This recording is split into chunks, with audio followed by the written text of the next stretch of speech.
Hello students, आज हम आप लोगों के लिए लेकर आए हैं CMA foundation previous year questions, statistical representation of data. ये आपका चैप्टर नंबर 4 है और स्टैटिस्टिक्स का चैप्टर नंबर 1 है।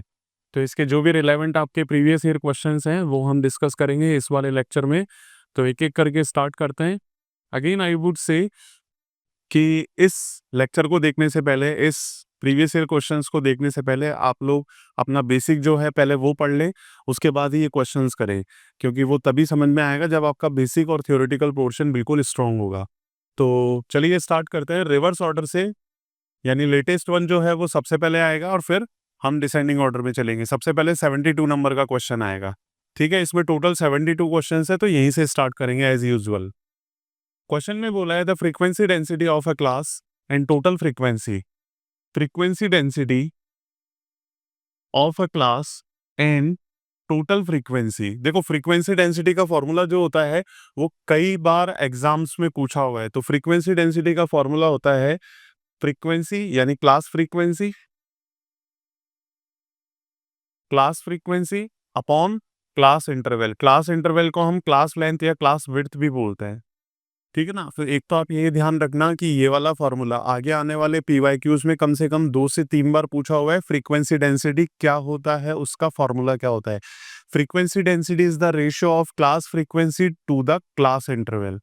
ये क्वेश्चन भी 2 से 3 बार पूछा हुआ है, अभी अपन देख लेंगे। ठीक है ना। अब आपके पास यहाँ पे क्वेश्चन में दे रखा है, एक तो फ्रीक्वेंसी डेंसिटी जो है वो कितना दे रखा है आपको, 17। ये फ्रीक्वेंसी डेंसिटी आपको 17 दे रखा है, और जो टोटल फ्रीक्वेंसी है वो आपको 204 दे रखा है। तो आपको ये पूछा है द विड्थ ऑफ क्लास।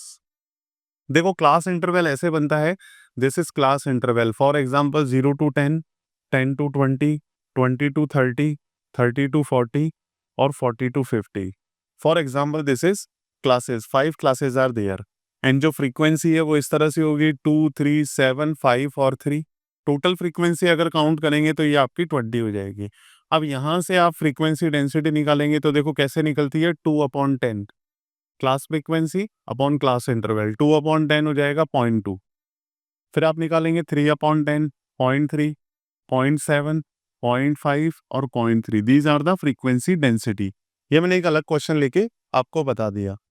अगर हम टोटल ऑफ फ्रीक्वेंसी डेंसिटी करेंगे, टोटल ऑफ फ्रीक्वेंसी डेंसिटी या फिर सम, तो देखो वो कितना आएगा, वो आ जाएगा आपका 2 आ जाएगा आई थिंक। इन सबको अगर ऐड करेंगे तो सही है, 2 आ जाएगा ना यहाँ पे। इस वाले क्वेश्चन में थोड़ी सी प्रॉब्लम है। थोड़ी सी प्रॉब्लम क्या है कि अगर आप फ्रीक्वेंसी डेंसिटी निकालते हैं तो फ्रीक्वेंसी डेंसिटी का फॉर्मूला होता है class frequency upon class interval. और आपको देखो क्लास विड्थ या क्लास इंटरवल बोला हुआ है। आप क्लास इंटरवल बोलो, क्लास लेंथ बोलो, क्लास साइज बोलो, क्लास विड्थ बोलो, सबका मीनिंग एक ही है। यहाँ पे जो क्लास इंटरवल है वो पूछा है, फ्रीक्वेंसी डेंसिटी आपको 17 दी बने, और जो क्लास फ्रीक्वेंसी है वो भी आपके लिए अननोन है, और जो क्लास इंटरवल है वो भी आपके लिए अननोन है। तो आपको ये वाली चीज दे रखी है, लेकिन ये कैसे निकलेगा, है ना। तो थोड़ा सा इस क्वेश्चन में हम क्या करेंगे, अगर इसमें होना चाहिए ये फ्रीक्वेंसी डेंसिटी नहीं होना चाहिए, ये आपका होना चाहिए, ये आपका क्या होना चाहिए, सम ऑफ ऑल फ्रीक्वेंसी डेंसिटी, है ना।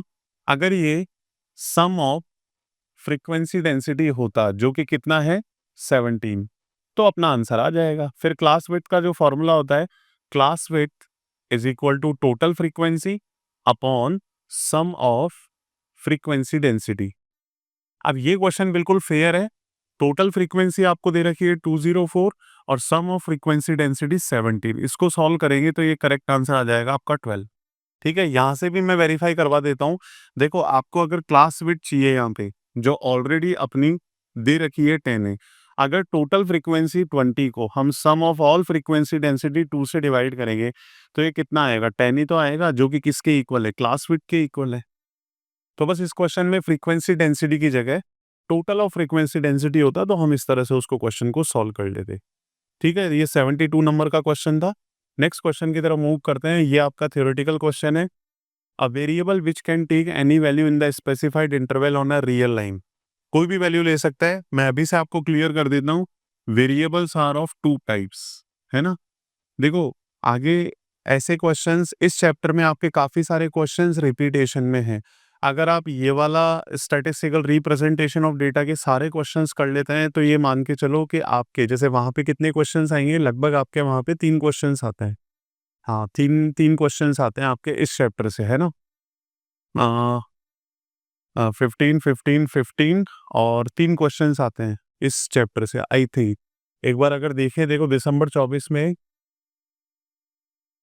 4 क्वेश्चंस आए हुए हैं, 69, 70, 71 और 72, ठीक है। और जून में कितने आए हुए हैं आपके? 1, 2, 3, 4 क्वेश्चन। तो 4 क्वेश्चंस आएंगे आपके इसमें से।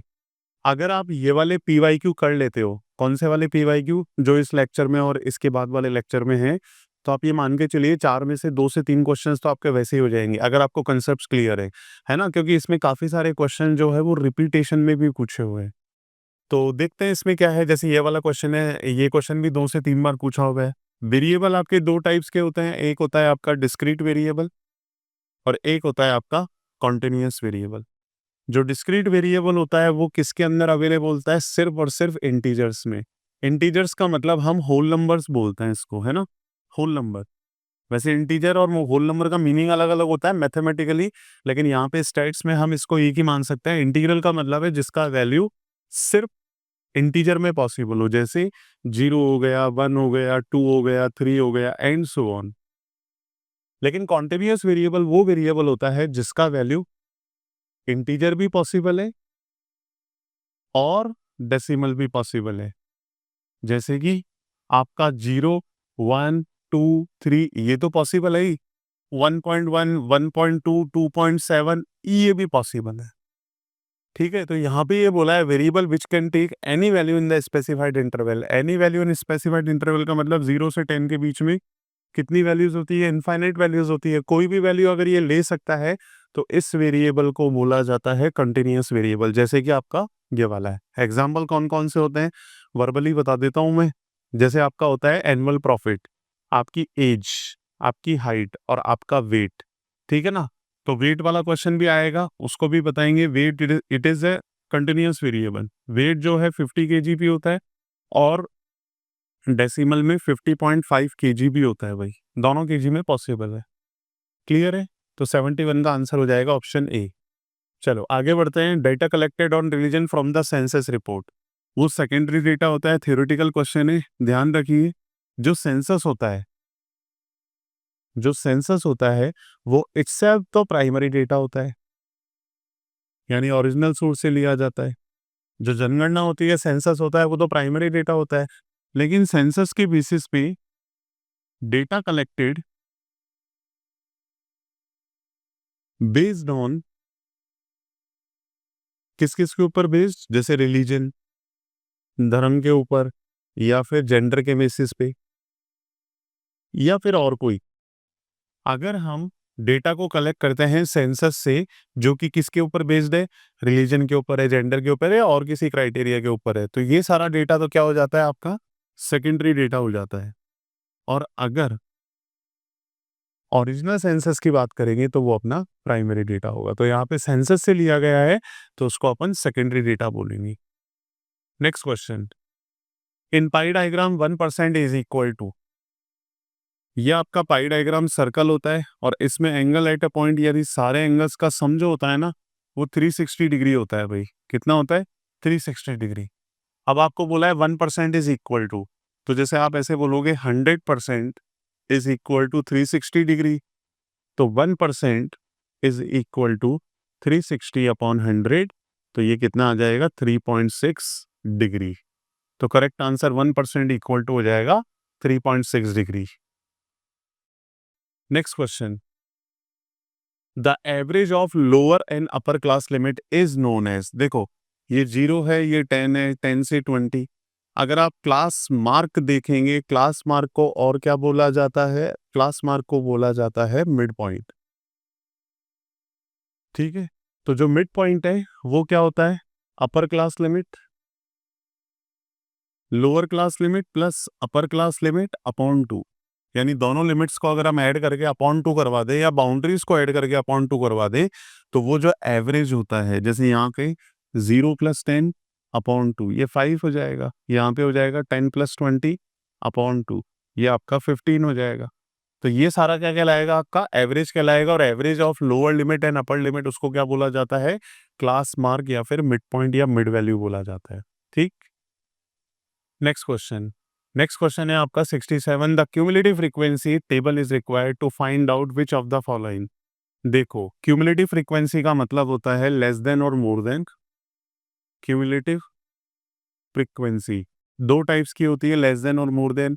मान लो यहाँ पे कोई क्लास इंटरवल लिखा हुआ है, हम उसको लिख नहीं रहे, लेकिन फ्रीक्वेंसी लिखी हुई है 2, 3, 7, 5 और 3।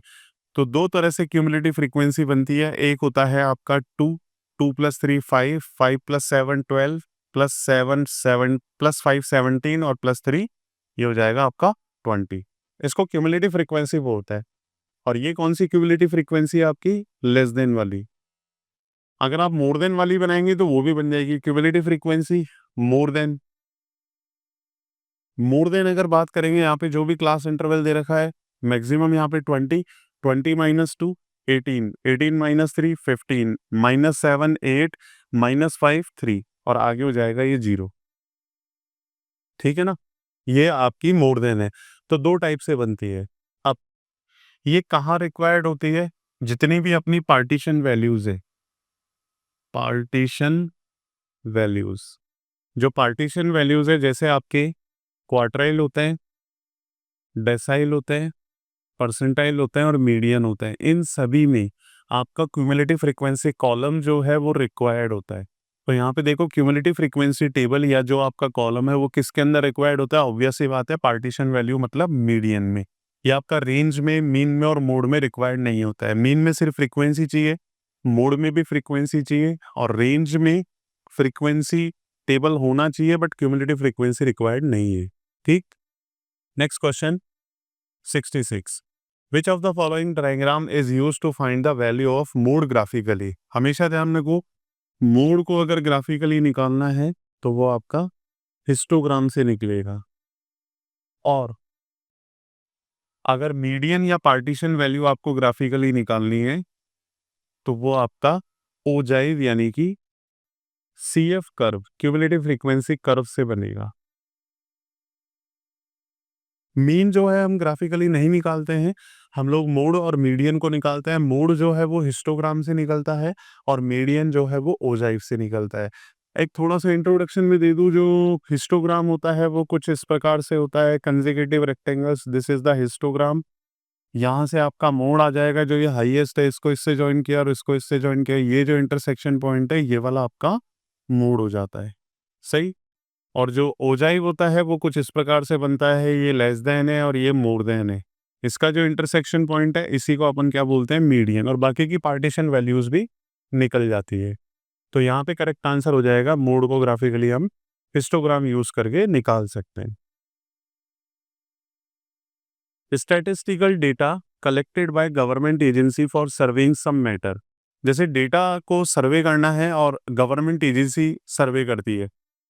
अभी तो टेक्निकल ज़माना आ चुका है, लेकिन पहले मैं आपको बताऊं, लास्ट जो सेंसस 2011 के आसपास हुआ था, 2011 में ही हुआ था। और 2011 में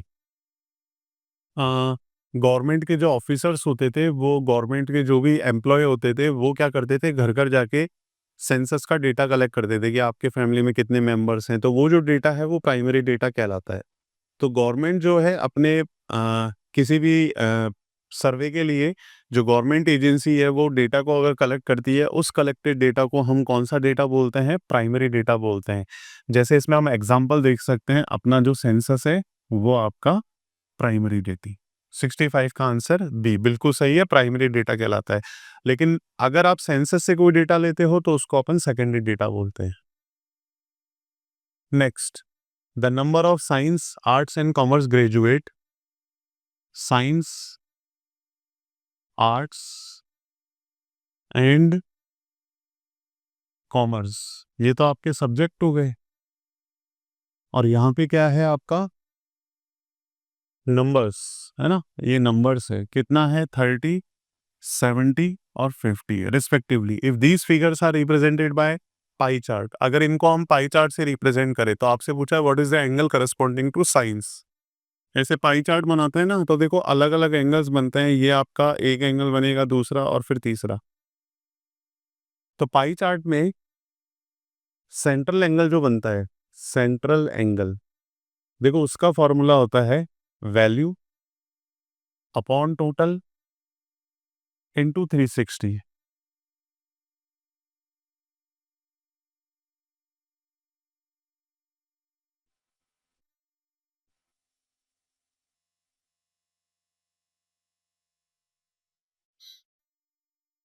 वैल्यू अपॉन टोटल इंटू 360। अब देखो यहाँ पे टोटल आप निकालोगे, वो हो जाएगा आपका टोटल 150। सही है।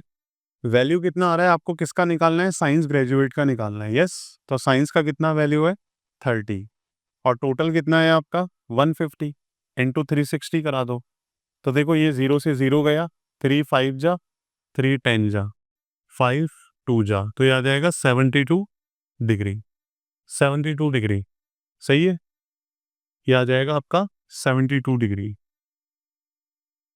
तो करेक्ट आंसर हो जाएगा ऑप्शन बी, यानी इसका अगर जो सेंट्रल एंगल बनेगा वो आपका 72 डिग्री हो जाएगा।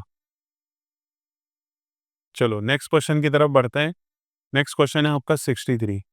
The dash of class in the frequency obtained by adding the frequency of all classes preceding to the given class. अभी अभी मैंने आपको बताया था कि जैसे फ्रीक्वेंसी आपकी 2 3 7 5 और 3 है, आप जब क्यूमुलेटिव फ्रीक्वेंसी लेस देन वाली निकालते हो तो देखो ये बनेगा 2, पहले वाली क्लास को अगर हम ऐड करेंगे तो ये हो जाएगा 5। 5 के अंदर हम ये सारी फ्रीक्वेंसी ऐड करेंगे, यानी 7 के अंदर 3 भी ऐड करेंगे, 2 भी ऐड करेंगे, तो ये कितना हो जाएगा 12।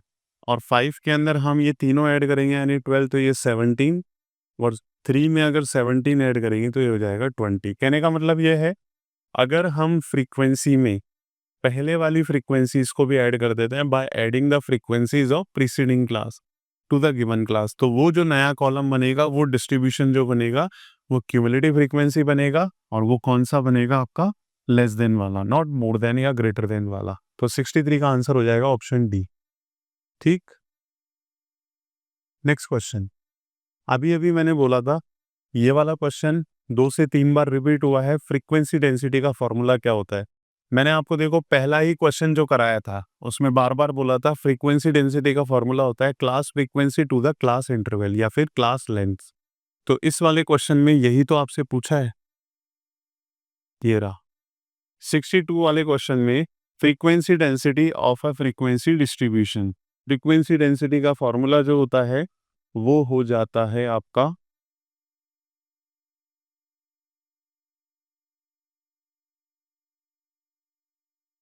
Class frequency upon class width, इसी का रेशियो होता है। तो करेक्ट आंसर आपका सी हो जाएगा, 62 का आंसर सी। चलो आगे बढ़ते हैं। आगे है आपका विच of the following is the mode of presentation of data. Mode of presentation of data आपके 3 टाइप से होते हैं, एक होता है टेक्सचुअल, एक होता है टेबुलर, और एक होता है डायग्रामेटिक, जिसमें बेस्ट जो होता है, बेस्ट और मोस्ट एक्यूरेट जो है वो टेबुलर प्रेजेंटेशन को माना जाता है, और जो most attractive method of representation है वो बोला जाता है डायग्रामेटिक को।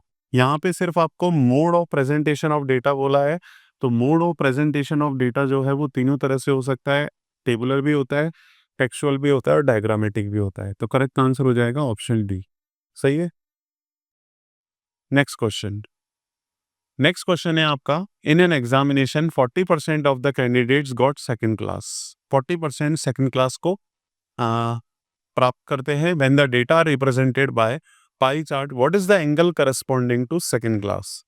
अब देखो 100% जो होता है वो टोटल किसके इक्वल होता है, 360 डिग्री के।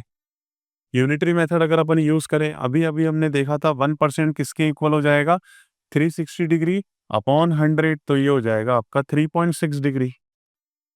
और आपको कितना चाहिए 40%, 40% किसके इक्वल होगा, तो ये हो जाएगा 360 अपॉन 100 इंटू 40। ये डिग्री में आ जाएगा, 0 से 0 गया, 0 से 0 गया, इन दोनों को मल्टीप्लाई कराएंगे, 4 6 जा 24, 144 डिग्री। तो करेक्ट आंसर हो जाएगा ऑप्शन डी। सही है, 60 का आंसर हो जाएगा ऑप्शन डी।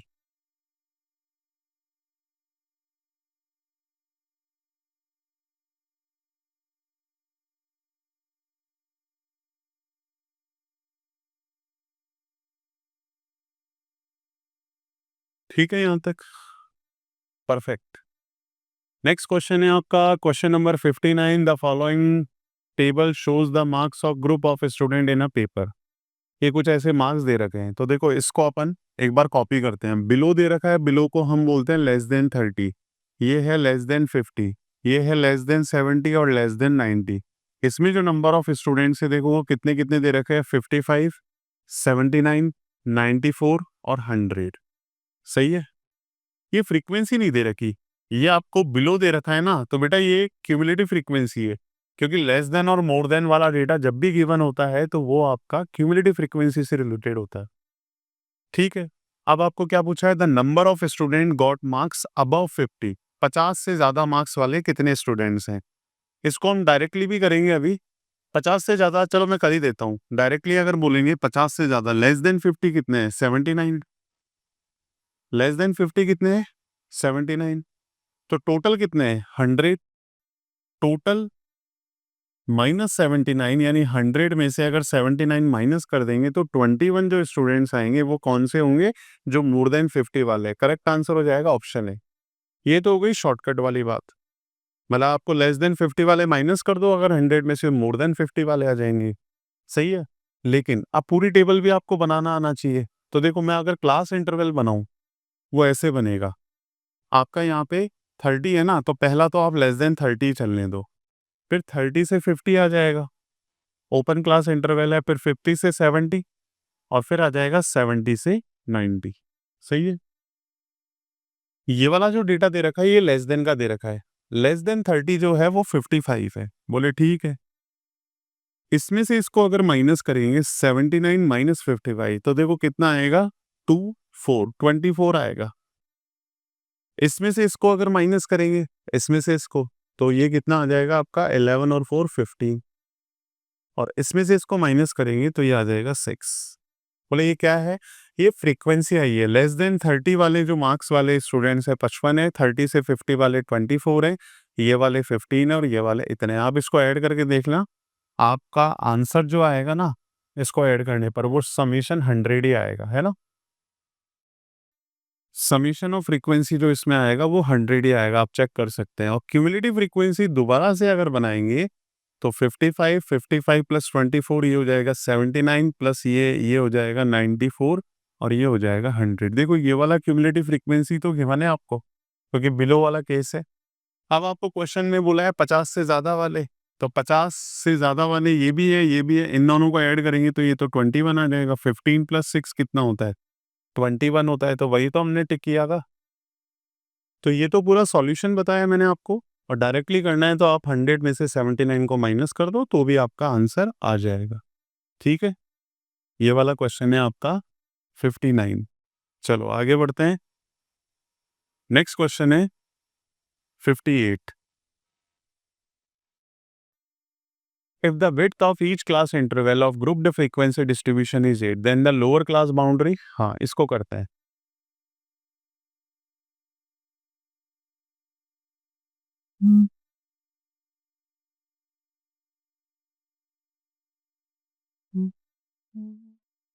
देखो इसमें क्या बोला है, मिड पॉइंट दे रखा है। मिड पॉइंट का मतलब क्या होता है, क्लास मार्क।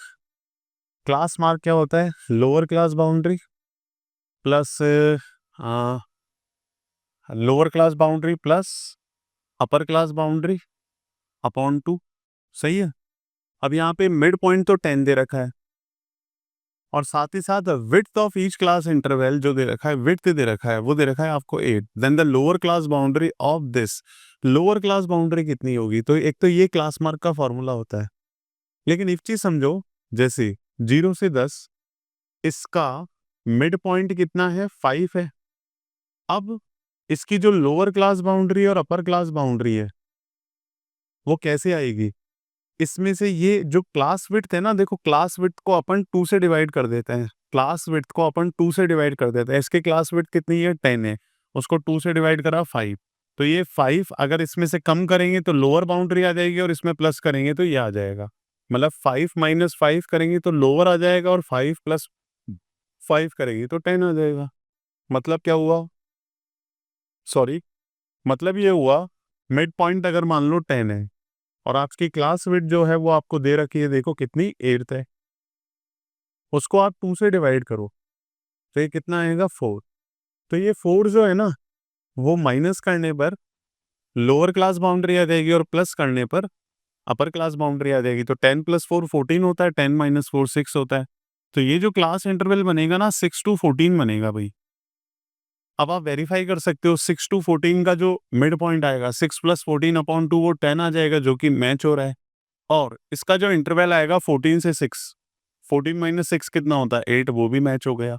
तो अब आप इससे लोअर क्लास बाउंड्री पूछा है तो लोअर क्लास बाउंड्री कितना हो जाएगा आपका 6। 58 का आंसर हो जाएगा ऑप्शन सी 6। चलो 57। 57 में frequency table consisting of rose and column space for column heading. इसमें भी कई बच्चों को कंफ्यूजन रहता है। ये जो वर्टिकल लाइंस होती है, जैसे ये वर्टिकल लाइन है, ये कॉलम कहलाता है और इनकी जो हेडिंग होती है इस पूरे सेक्शन को तो हम बोलते हैं बॉक्स है। और बॉक्स हेड के अंदर जो कॉलम की सिर्फ हेडिंग होती है विदाउट यूनिट ऑफ मेजरमेंट उसको बोला जाता है आपका कैप्शन। टोटल को तो बोला जाता है बॉक्स हेड और इसको बोला जाता है कैप्शन। ठीक है, यस। तो देखो इसमें जो है, जो आपका कॉलम्स का हेडिंग वाला सेक्शन होता है इसको कंप्लीट को तो अपन बोलते हैं बॉक्स हेड। और जो आपका जिसके अंदर सिर्फ कॉलम्स के हेडिंग होती है विदाउट यूनिट ऑफ मेजरमेंट तो उसको क्या बोला जाता है, उसको बोला जाता है कैप्शन। स्टब जो होता है देखो वो इधर आता है, ये वाला जो पार्ट होता है ना उसको स्टब बोलते हैं जिसके अंदर रोज की हेडिंग आती है। फुटनोट जो होता है वो सोर्स ऑफ डेटा होता है और जो स्टब होता है वो ये वाला पार्ट होता है। अच्छा, स्टब मैंने बताया आपको, ये जहाँ पे न्यूमेरिकल डेटा होता है इसको बोला जाता है बॉडी। सही है, तो इसका करेक्ट आंसर हो जाएगा ऑप्शन बी। आगे बढ़ते हैं। Classification of data on the basis of difference in time. Time के हिसाब से अगर हम डेटा को कलेक्ट करते हैं तो उसको बोला जाता है टेम्पोरल डेटा या क्रोनोलॉजिकल डेटा भी बोलते हैं ना। या तो उसको बोल दो क्रोनोलॉजिकल डेटा या फिर उसको बोल सकते हैं टेम्पोरल डेटा। बाकी जो है वो भी मैं आपको दे देता हूँ। Quantitative data which is collected based on quantity, qualitative या फिर ऑर्डिनल डेटा भी बोलते हैं इसको, ऑर्डिनल डेटा। जो ऑर्डिनल डेटा होता है क्वालिटेटिव डेटा उसको ऑर्डिनल डेटा भी बोलते हैं जो क्वालिटी के बेसिस पे, इसको कार्डिनल डेटा बोलते हैं। और स्पैटिकल डेटा होता है जो बेस्ड ऑन लोकेशन होता है। अब देखो ये वाला क्वेश्चन जो है 56 वाला, ये एक और बार पूछा हुआ है, अभी आ जाएगा। तो उसमें भी डिफरेंस इन टाइम के हिसाब से जब डेटा को कलेक्ट किया जाता है तो उस डेटा को टेम्पोरल डेटा ही बोलते हैं। ठीक है ना, तो क्लासिफिकेशन ऑफ डेटा के अंदर आता है ये वाला सेक्शन, ये वाला जो क्वेश्चन है। आगे बढ़ते हैं। Secondary data can be collected through. देखो ये जो है, ये वाला जो है ये वाला, इसको बोला जाता है क्वेश्चनरी, मेल्ड क्वेश्चनरी, मेल के थ्रू पूछा जाता है तो ये प्राइमरी डेटा का सोर्स है। सेंसस वगैरह कलेक्ट करते हैं यानी जनगणना होती है इन्यूमरेटर के थ्रू तो वो प्राइमरी डेटा होता है। पर्सनल ऑब्जर्वेशन में जैसे मेडिकल चेकअप वगैरह आते हैं तो वो भी आपका प्राइमरी डेटा का सोर्स होता है। लेकिन जो पब्लिक जनरल होते हैं वो आपके सेकेंडरी डेटा के सोर्स हैं। तो ठीक है, ये थ्योरेटिकल पार्ट है, इसको भी ध्यान रखो। Next question. नेक्स्ट क्वेश्चन जो है वो आपका रिपीटेशन में है। In a pie diagram the central angle represented by, जैसे मान लो ये पाई डायग्राम है और इसमें कोई सेंट्रल एंगल रहा होगा। ये सेंट्रल एंगल जो है, एक एंगल आपका कितना है 72 degree. If the total outlay is 40,000 rupees, find the amount, find the, this is amount, root of नहीं है, ये अमाउंट है भैया ना, अमाउंट ऑफ एक्स, आपको अमाउंट ऑफ एक्स निकालना है। तो देखो फॉर्मूला मैंने क्या बताया था अभी अभी, central angle is equal to value upon total into 360। अब आपको सेंट्रल एंगल दे रखा है उस पर्टिकुलर आइटम का, ये 72 डिग्री है, ये सेंट्रल एंगल दे रखा है। देखो वैल्यू आपको निकालना है और टोटल आपको दे रखा है 40,000। इसको मल्टीप्लाई कर देंगे 360 से, 72 वन जा और ये 5 जा, 5 वन जा और 5 8,000 जा। तो जो वैल्यू हो जाएगा वो हो जाएगा आपका 8,000 रुपीज। सही है, 8,000 रुपीज। तो करेक्ट आंसर हो जाएगा ऑप्शन डी। और 32 वाला जो है वो भी इसमें रिपीटेशन है, तो मैं आपको अभी ही बता देता हूँ। 32 देख लो, है ना, ये रहा। इसमें ये येलो मार्क हो रखा है तो वो तो आप अवॉइड करना। इसमें करेक्ट आंसर 8,000 ही है, और ये जून 18 का भी क्वेश्चन है, तो इसको हम यहाँ लिख देते हैं। ये क्वेश्चन अपना डन हो गया। सही है, वापस बढ़ते हैं अपने इस वाले क्वेश्चन की तरफ। 8,000 आ गया, ये आपका 54 वाला क्वेश्चन डन हो गया। चलो नेक्स्ट चलते हैं अपना 53। The class mark of the 90 in 120 frequency distribution. ये आपका एक क्लास इंटरवल दे रखा है और इसका क्लास मार्क पूछा है। क्लास मार्क क्या होता है? मिड पॉइंट होता है। फिर से अगर मैं बोलूं, क्लास मार्क होता है lower class boundary plus upper class boundary upon 2। सही है, तो देखो ये कितना हो जाएगा, 90 प्लस 120 अपॉन 2, ये हो जाएगा 210 अपॉन 2, और ये हो जाएगा आपका 105। तो 105 इसका मिड पॉइंट हो जाएगा। करेक्ट आंसर हो जाएगा option D. Next question, theoretical question है, the number of employ in an company is discrete variable. किसी भी कंपनी में एम्प्लॉय जो होते हैं 10 होते हैं, 15 होते हैं, 16 होते हैं, 17 होते हैं। कभी ये सुना है कि उस कंपनी में, रिलायंस में या किसी इन्फोसिस कंपनी में 15.5 एम्प्लॉय काम करते हैं? नहीं। डिस्क्रीट का मतलब अभी अभी जैसे मैंने आपको बताया, डिस्क्रीट वेरिएबल वो होता है जो सिर्फ होल नंबर में या फिर इंटीजर में पॉसिबल है। तो यहाँ पे अगर होल नंबर के अंदर पॉसिबल है नंबर ऑफ एम्प्लॉय, तो उसको डिस्क्रीट बोला जाता है, क्योंकि वो डेसिमल में पॉसिबल नहीं है। आगे आगे बढ़ते हैं। The frequency density of the class interval. देखो फ्रीक्वेंसी डेंसिटी का फॉर्मूला कितनी बार डिस्कस हो चुका है, वो होता है class frequency upon class interval. अब यहाँ पे frequency density of the class interval ये आपको दे रखा है। अच्छा, इस बार देखो कितनी अच्छी वो है कि आपको फ्रीक्वेंसी डेंसिटी दे रखी है। ये फ्रीक्वेंसी डेंसिटी है, ये आपकी फ्रीक्वेंसीज नहीं। और फ्रीक्वेंसी एक चीज नोट करना, कभी भी डेसिमल में भी नहीं होती। सही है, आपसे ये पूछा है थर्ड क्लास जो है उसकी फ्रीक्वेंसी क्या होगी, फर्स्ट सेकंड और ये थर्ड क्लास की जो फ्रीक्वेंसी है वो क्या होगी, ये आपको निकालना है। तो इसके लिए आप देखो क्या करोगे, यहाँ पे लिखोगे क्लास इंटरवल और यहाँ पे लिखोगे आप फ्रीक्वेंसी डेंसिटी। ये हो जाएगा आपका फ्रीक्वेंसी। क्लास इंटरवल 28 से 32, 33 से 37, 38 से 42, यहीं तक रहने दे, क्योंकि अपने को 3 क्लास से ही मतलब है, और स्पेशली थर्ड क्लास से ही मतलब है। अब फ्रीक्वेंसी डेंसिटी जो दे रखी है थर्ड क्लास की, वो तो दे रखी है आपको 2, तो फ्रीक्वेंसी डेंसिटी हो जाएगी 2। इसकी जो क्लास फ्रीक्वेंसी है वो आपको निकालनी है, और क्लास इंटरवल निकालना है। अब देखो क्लास इंटरवल जो होता है ना, उसका मैं फॉर्मूला आपको एक बार लिख देता हूं। क्लास इंटरवल बोलो, विड्थ बोलो, साइज बोलो, लेंथ बोलो, या हाइट बोलो, ये पांचों का मीनिंग एक ही है। और इसका जो फॉर्मूला होता है ना, वो होता है upper class boundary minus lower class boundary. ये आपको लिमिट्स दे रखी है बाउंड्रीज के लिए। आप या तो इसको कंटिन्यूस में चेंज कराओ, आप ऐसे मत कर देना देखो 42 माइनस 38 4 आ गया, नहीं, ये 4 रॉन्ग है। इसका जो क्लास इंटरवल होगा वो 5 होगा। कैसे? 38, 39, 40, 41 और 42, इसमें पांचों वैल्यूज जो है वो इंक्लूडेड है, इंक्लूसिव है। इसलिए इसका जो क्लास इंटरवल होगा ना वो 5 का होगा। अभी ये पहली बार आप कर रहे हो तो मैं आपको इसको कन्वर्ट करना भी सिखा देता हूँ। देखो इन दोनों के बीच में जो इंटरवल आ रहा है वो 1 का आ रहा है। कैसे आ रहा है? 32 माइनस 33 माइनस 32 करेंगे 1 आएगा, और 1 का अगर हाफ करवाएंगे तो वो हो जाएगा आपका 0.5। 0.5 अपन क्या करते हैं, छोटे में तो माइनस करते हैं और बड़े में प्लस करते हैं। तो 28 में से 0.5 माइनस करेंगे, ये हो जाएगा 27.5, और बड़े वाले में ऐड करेंगे तो ये हो जाएगा आपका 32.5। इसमें माइनस करेंगे 32.5, 37.5, फिर ये हो जाएगा 37.5 और 42.5। अगर आप नोट करेंगे यहाँ पे, अब इनके बीच में कोई भी गैप नहीं है, कोई गैप नहीं है, इसका मतलब है कि किस में कन्वर्ट हो गए, बाउंड्रीज में। अब आप दिस माइनस दिस करोगे, 42.5 37.5 माइनस करोगे तो देखो ये 5 आ जाएगा, और ये 5 ही आपका क्लास लेंथ है या क्लास इंटरवल है, यहाँ रखा। तो क्लास फ्रीक्वेंसी कितनी आ जाएगी, 5 2 जा 10। करेक्ट आंसर इसका ए हो जाएगा, जो कि 10 है, मैंने टिक कर दिया है। करेक्ट आंसर डी नहीं है, वो येलो हो रखा है, बट उसको अवॉइड करो। करेक्ट आंसर ऑप्शन ए है इसका, 51 का।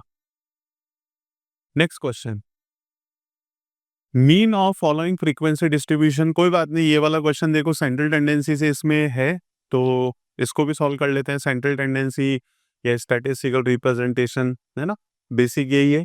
तो सेंट्रल टेंडेंसी में मीन का फॉर्मूला क्या होता है आपका, मीन होता है summation of F x upon summation of F. यहाँ पे एक्स दे रखा है और एफ दे रखा है। ये क्वेश्चन ऑब्वियस ही बात है सेंट्रल टेंडेंसी का है, बट अब आ गया है तो इसको सॉल्व कर लेते हैं।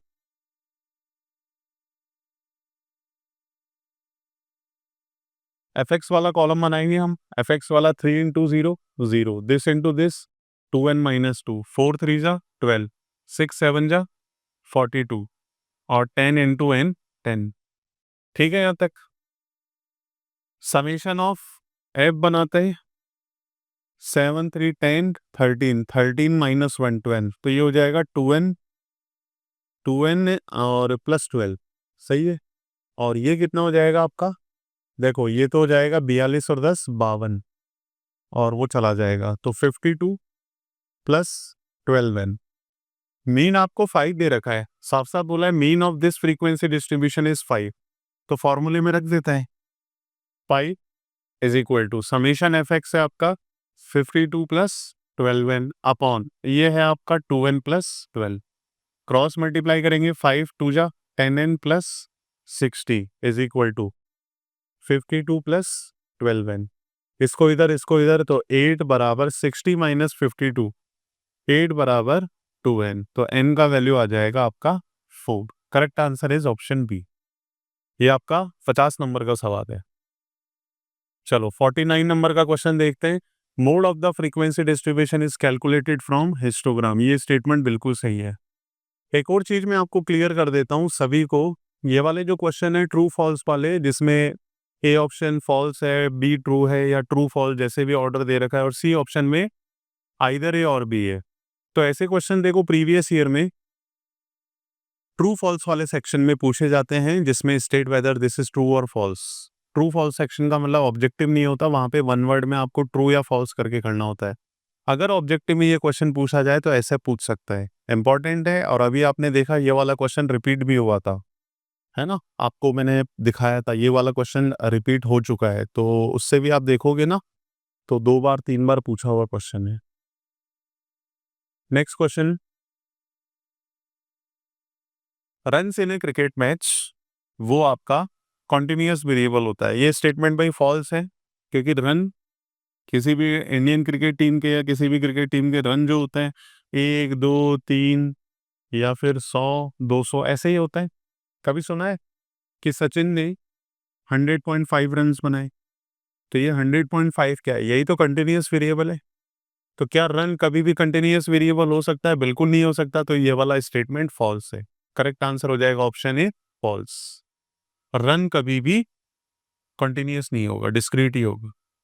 Next question again frequency density से है भाई। फ्रीक्वेंसी डेंसिटी का फॉर्मूला यू शुड नो।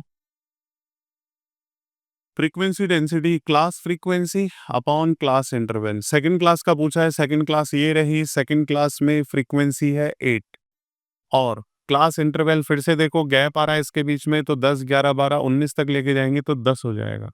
इसका जो फ्रीक्वेंसी डेंसिटी है वो हो जाएगा 0.8। करेक्ट आंसर हो जाएगा ऑप्शन ए 0.8। सही है।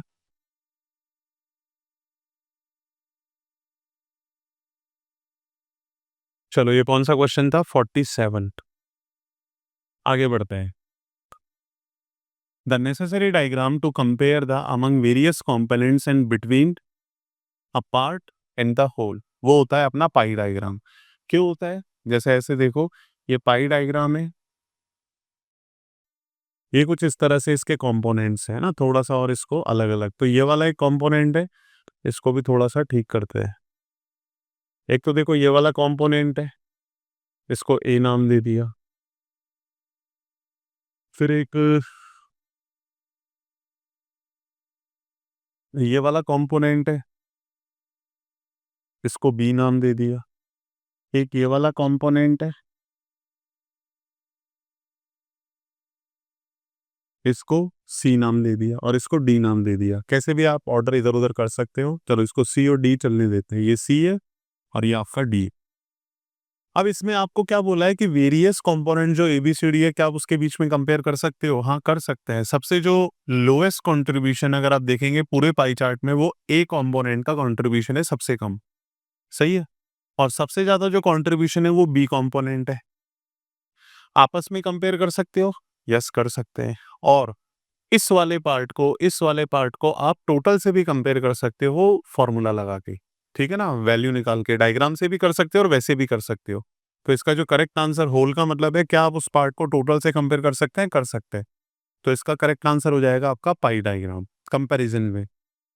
थ्योरेटिकल क्वेश्चन है, ध्यान रखिए इसको भी। चलो अगले भी दो थ्योरेटिकल क्वेश्चन है। The colour of a flower is attribute. बिल्कुल सही है। कलर जो है वो एट्रीब्यूट ही होता है। एट्रीब्यूट को और क्या बोलते हैं हम? क्वालिटेटिव डेटा भी बोलते हैं। ठीक है ना, तो ये बिल्कुल सही है। The data collected from census report. Census report खुद तो प्राइमरी डेटा होती है, लेकिन अभी मैंने आपको बताया था जो सेंसस से डेटा कलेक्ट किया जाता है, चाहे वो बेस्ड ऑन जेंडर है, चाहे बेस्ड ऑन रिलीजन है, उस डेटा को अपन क्या बोलते हैं? Secondary data. तो यहाँ पे लिखा हुआ है प्राइमरी डेटा, तो ये ट्रू नहीं होगा, ये फॉल्स होगा। सही है। चलो 43rd 43rd न्यूमेरिकल प्रॉब्लम है, इसको भी देखते हैं। ठीक है।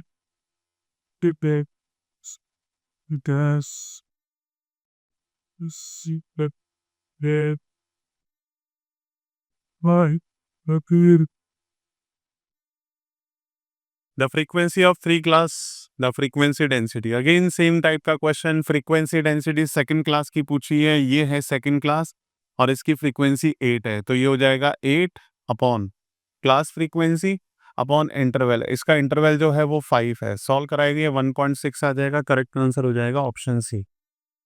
प्रीवियस वाले क्वेश्चंस की तरह ही है एग्जैक्टली। ठीक है जी, चलो आगे बढ़ते हैं।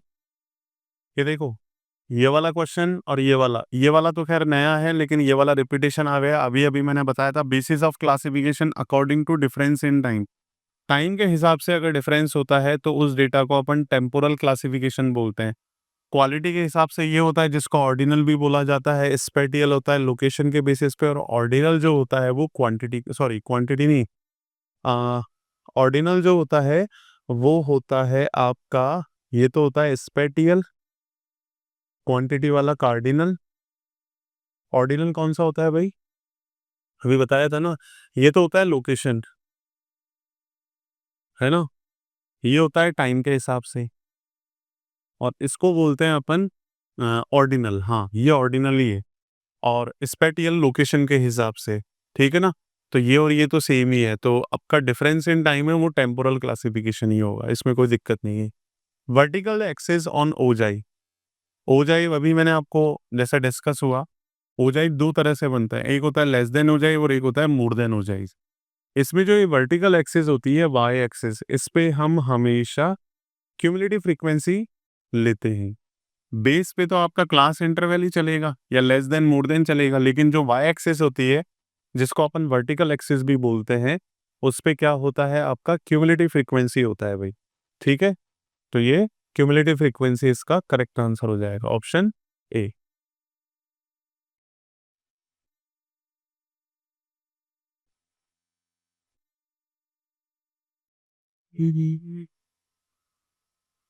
Next question 40 and 39। Proportion of girls in A class of 100 student is a discrete variable. सही है, इसमें कोई दिक्कत नहीं है। जैसे यहाँ 100 स्टूडेंट्स में मान लो 60 आपके बॉयज हैं और 40 आपकी गर्ल्स है, मान लेते हैं। तो ये जो प्रपोर्शन ऑफ गर्ल्स है, ये गर्ल्स भी क्या होगा? डिस्क्रीट वेरिएबल ही तो होगा हमेशा। गर्ल्स कभी सुनी है 40.5, 40.75? Not possible. तो ट्रू है।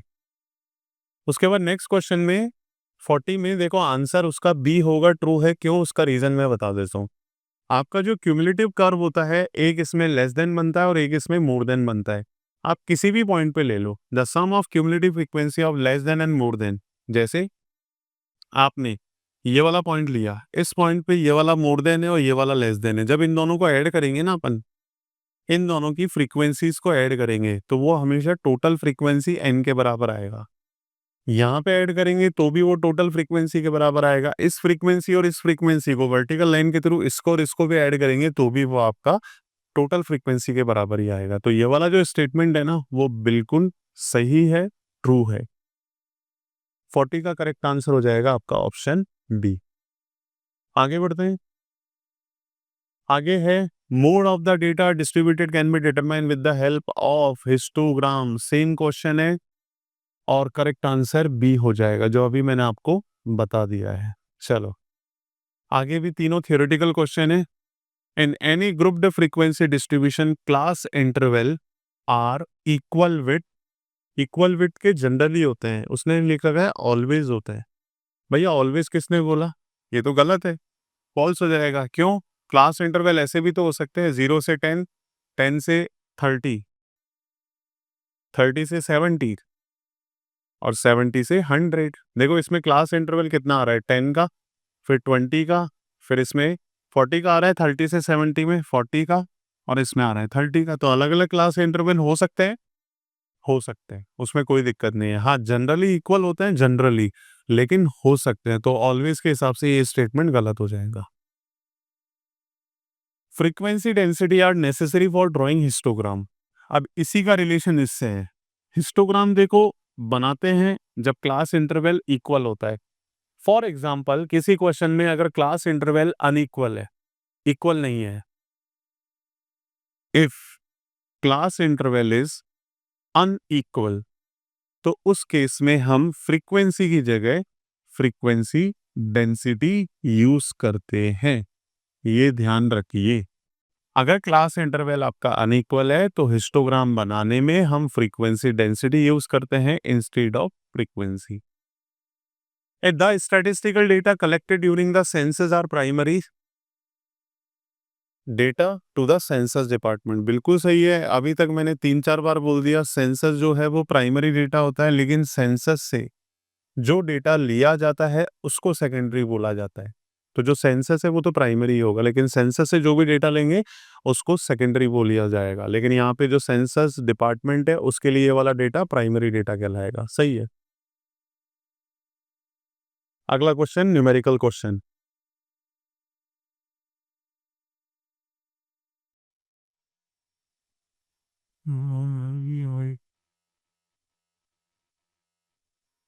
Class mark for the second class. कौन सी है सेकंड क्लास? ये वाली। इसका अगर आप क्लास मार्क निकालोगे, इसका जो क्लास मार्क है वो क्या हो जाएगा आपका 15 + 20/2। ये हो जाएगा आपका 35/2 यानी 17.5। Correct answer is option B. Again numerical question, the number of observation between this and that. Value greater than they रखी है, greater than 100, greater than 150, greater than 200 और ग्रेटर देन 250। फ्रीक्वेंसीज आपको दे रखी है, देखो 50, 32, 9 और 0। मोर देन 100 है। पहले तो आपको ये समझना चाहिए कि ये जो फ्रीक्वेंसी है वो फ्रीक्वेंसी ना होके क्यूमुलेटिव फ्रीक्वेंसी कहलाएगी। देखो क्यूमुलेटिव फ्रीक्वेंसी क्यों होगी? क्योंकि यहाँ पे मोर देन 100 दे रखा है। अगर आपको फ्रीक्वेंसी निकालनी है तो फ्रीक्वेंसी हम यहाँ से स्टार्ट करेंगे। मोर देन 250 0 है, दिस माइनस दिस ये हो जाएगा 9, दिस माइनस दिस 32 - 9 कितना होता है 32 - 9। मतलब आप क्या करने वाले हो, आप फ्रीक्वेंसी निकालोगे।